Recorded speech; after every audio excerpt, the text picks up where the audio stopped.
بعض لوگ کہتے ہیں کہ ایک دن میں ایک منزل پڑھنی چاہیے، قرآن میں 7 منازل ہے تو 7 دن میں ختم ہو جائے۔ دیکھیں یہ کوئی فرض یا واجب نہیں ہے، ایک منزل پڑھیں چاہے آپ 10 منزل پڑھ لیں ایک ہی دن کے اندر، لیکن بہتر یہ ہوتا ہے کہ اس انداز سے پڑھیں کہ قرآن سمجھ کے پڑھا جائے۔ یہ جو ہم نے مسلمانوں نے روش اختیار کی ہوئی ہے کہ اللہ تعالیٰ کیا ہمیں فرما رہا ہے، اس کا پیغام کیا ہے، اس کو جاننے کی طرف کوئی دلچسپی نہیں ہے، بس سپارے پہ سپارے ختم کر رہے ہیں۔ جی کتنے قرآن ختم کیے اس رمضان میں؟ جی میں نے 10 قرآن ختم کیے، میں نے 20 قرآن ختم کیے، ہم نے 6 قرآن ختم کیے۔ دادی جان بھی جھوم جھوم کے پڑھ رہی ہیں، دادا جان بھی پڑھ رہے ہیں، امی جان بھی لگی ہوئی ہیں۔ اب ان سے پوچھ لیجئے کہ اچھا آپ نے 10 قرآن ختم کر لیے، بتائیے اللہ تعالیٰ قرآن میں کیا بیان فرما رہا ہے؟ جی یہ تو پتہ نہیں ہے۔ تو کیا قرآن اس لیے نازل کیا گیا تھا کہ سپارے پہ سپارے ختم کیے جائے اور قرآن پہ قرآن ختم کر کے نام اعمال میں بس قرآن پڑھنے کی نیکیاں لکھوائی جائے؟ حالانکہ قرآن تو ہدایت کے لیے نازل کیا گیا، اور ہدایت اس وقت تک ممکن ہی نہیں ہے جب تک کہ انسان جس چیز سے ہدایت حاصل کر رہا ہے اس کو سمجھے نہیں۔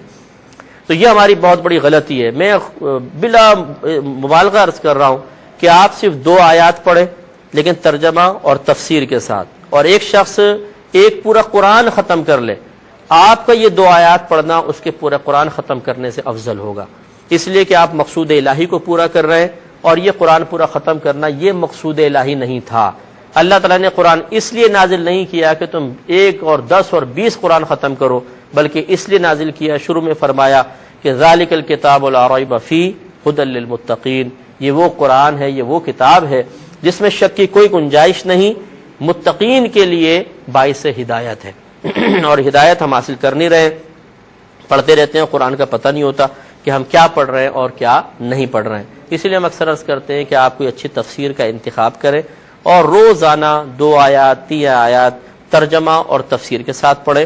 بہتر یہ ہے کہ اپنے گھر والوں کو اگر جمع کر کے آپ پڑھوا سکتے ہیں تو گھر والوں کو سب کو جمع کر کے آپ پڑھیے، مطلب جیسے قرآن پاک پڑھا، پھر ترجمہ کیا، پھر آیات تفسیر بیان کر لی، لیکن اپنے پاس سے کچھ نہ کہیں، جو لکھا ہے بس وہ بیان کریں۔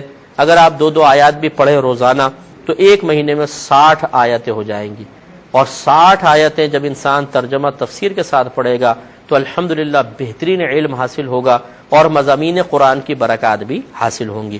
تو یہ ہمارے ہاں ایک غلطی چل رہی ہے کہ ہم قرآن پاک کو صرف چومتے ہیں، سر پہ لگاتے ہیں اور جزدان میں لپیٹ کے اونچی جگہ رکھ دیتے ہیں، لیکن سمجھنے کے لیے تیار نہیں۔ ہزارہا بلکہ میں کہتا ہوں لاکھوں مسلمان دنیا سے ایسے چلے گئے ہیں کہ جنہوں نے پوری زندگی میں ایک بار بھی یہ زحمت گوارا نہیں کی ہے کہ ہم اپنے رب کے اس پیغام کو تو سن لیں کہ اللہ تعالیٰ ہم سے کیا فرمانا چاہتا ہے۔